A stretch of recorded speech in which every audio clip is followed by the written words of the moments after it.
All right. The 42 negative confessions of mind.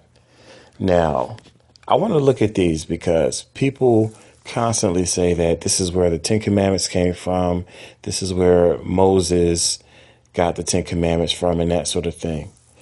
And what I want to point out is these principles here, they are just common sense things that would be a foundation of any thriving civilization.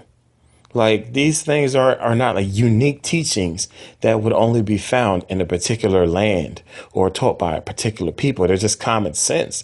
Most of these, heck, a lot of these, even atheists would follow. So let's just look at some of them. I have not committed sin. I have not committed robbery with violence.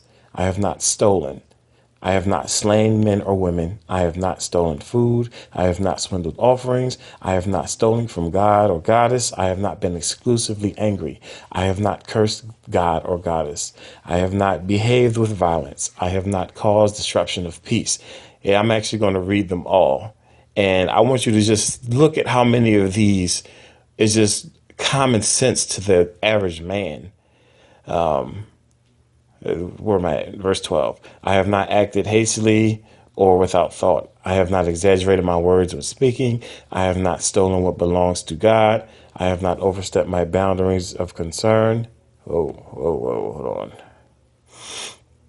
I have not cursed anyone in thought, word, or deed. I have not stolen or disrespected the deceased. I have not destroyed property belonging to God. I have not taken food from a child. I have not been angry without reason. I have not seduced anyone's wife. I have not closed my ears to the truth. I have not terrorized anyone. I have not disobeyed the law. I have not told lies. I have not carried away food. I have not cursed. I have not polluted myself. I have not committed adultery. Verse 30 or number 30. I have not made anyone cry. I have not felt sorrow without reason. I have not assaulted anyone. I have not worked evil. I have not used evil thoughts, words, or deeds. I have not polluted the water. I have not spoken angrily or arrogantly. I have not falsely accused anyone. I have not placed myself on a pedestal. I have not acted with insolence. I have not been an eavesdropper. I am not deceitful. I have not stolen anyone's land. Now, what's so special about any of these teachings? Like, seriously, like, what is so special? There's nothing special or unique about any of these. Any religion, false, true, whatever, would have similar teachings about God. Don't steal from God. Don't backmouth. Don't, disrespect God, that sort of thing. Look at 17. I have not stolen from or disrespected the deceased. Every single civilization that values human beings or believes in a spiritual world will teach you don't violate the deceased. You don't disrespect the deceased. Atheists would teach that. Hindus would teach that. Native American religions would teach that. Any religion would teach that. Like, that's not no super ancient, technological discovery that you could say, well, wow, it had to have come from these guys. These are common sense things that God has put on our hearts. Like in Romans, where it says that even the Gentiles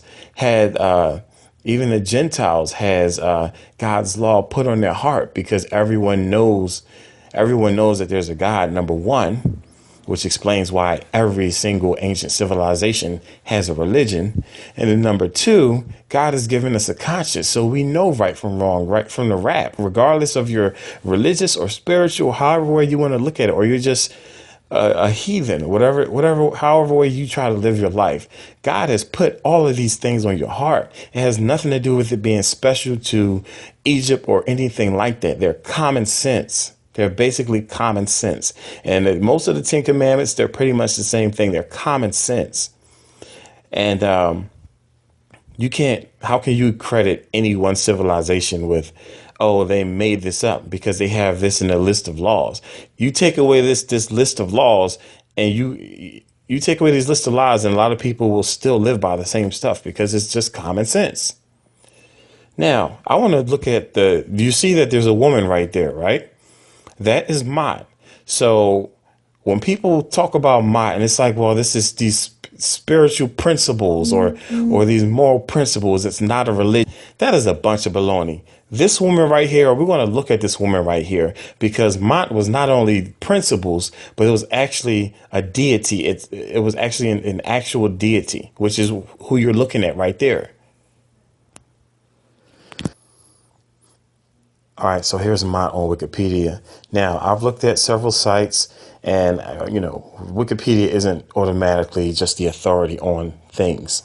But I've looked at a lot of sites, and they all say the same thing. So I'm going to go with this one since it's more known.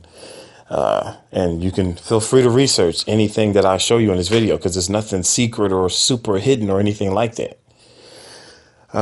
Mott, the goddess of truth and justice, right?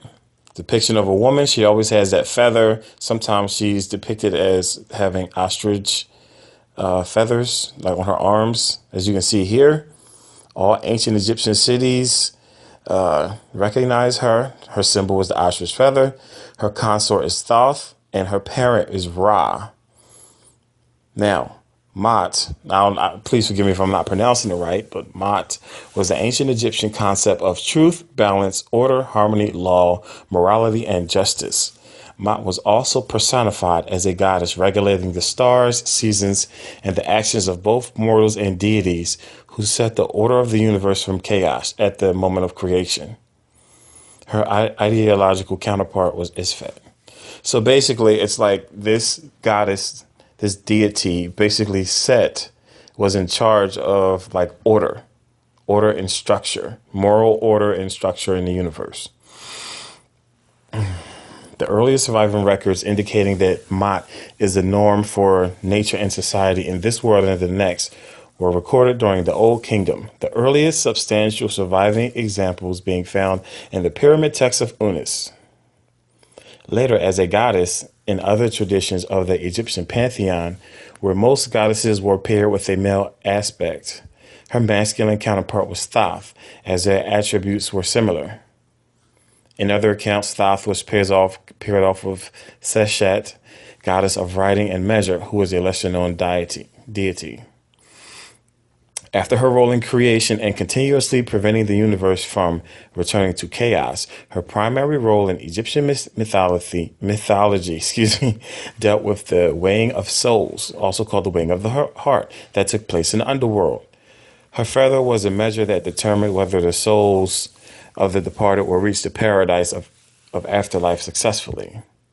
Now, my whole point of talking about this, because this is an actual being. This is a person that is an actual being.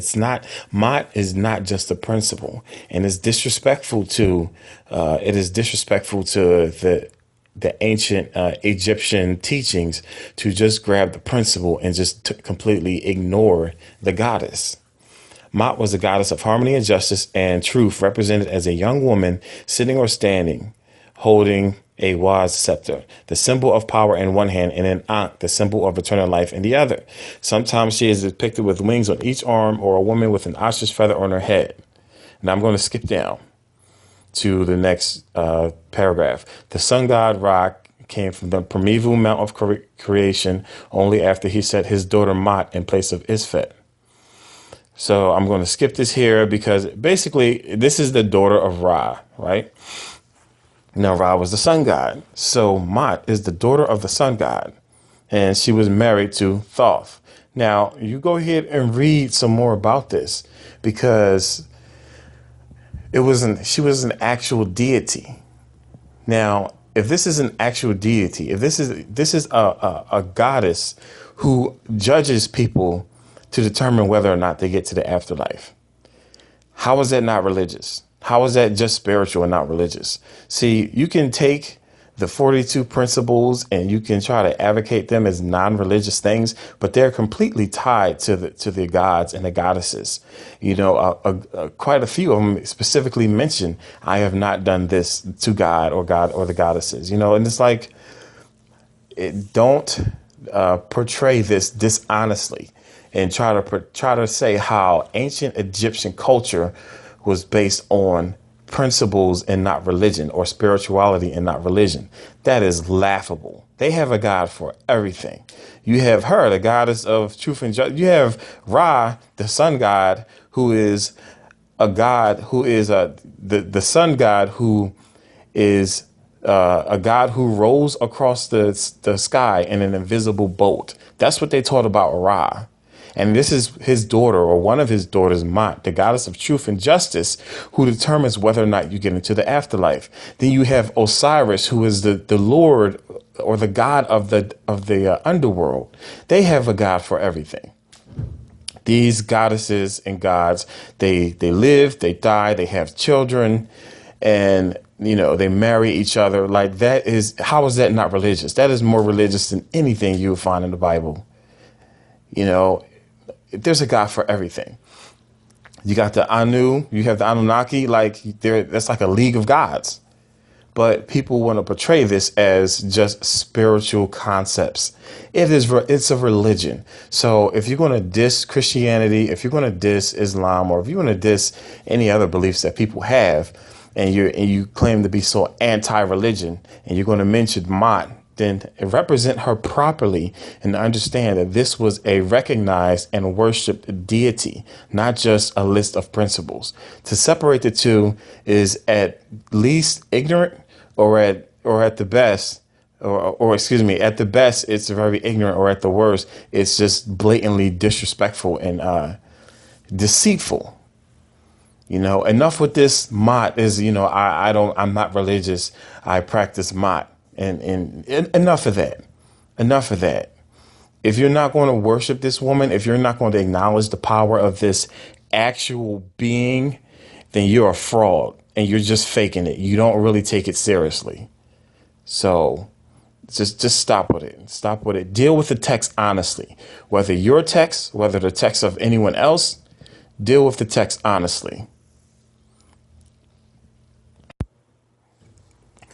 Furthermore, if you want to talk about promoting Mot and you follow the principles of Mot, then you have to follow the principles where it says you don't profane a god or goddess.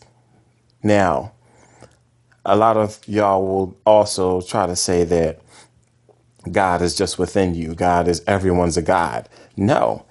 The context of that writing was in a civilization that had specific beings that were recognized as deities and that deserved worship or respect. So for you to properly follow the teachings of Mot, then you need to honor and respect and worship each one of these gods you see here and more. This is just a small little collage or whatever.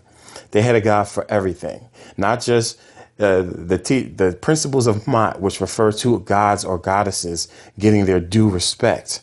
It is not talking about a generic doctrine of God is yourself or God is within you. It is talking about actual beings. So you are not a true follower of Mot, a true practicer of Mot, unless you recognize each of these gods and give them their due respect and honor. If you dismiss them, if you claim to hold to the teachings of Mot and you grasp the concepts, you grasp the negative confessions, but you ignore the gods that those confessions mention, you are just as much of a hypocrite as the religious people that you criticize. So do it, go hard or go home, do it right. Don't promote this stuff and criticize other people's religious beliefs, and you're not going to follow your own. This is a religion. Look at these gods. This is a religion. So follow the religion and honor Mot by doing so, or just admit that you're just frauding. You can't even hold to the negative confessions without acknowledging and respecting these gods. Downplaying them as myths, or, oh, this is just, made up, or this just really means that God is just within you. That is a complete violation of the laws of Mot. So be real with it. Deal with the text honestly. You deal with other people's beliefs honestly. You deal with your own beliefs honestly. We don't have to agree on everything. We don't have to even, you don't even have to like what other people believe. But when you're going to if you're going to come to a discussion about religion and principles and morals and that sort of thing, then you need to deal with the text honestly.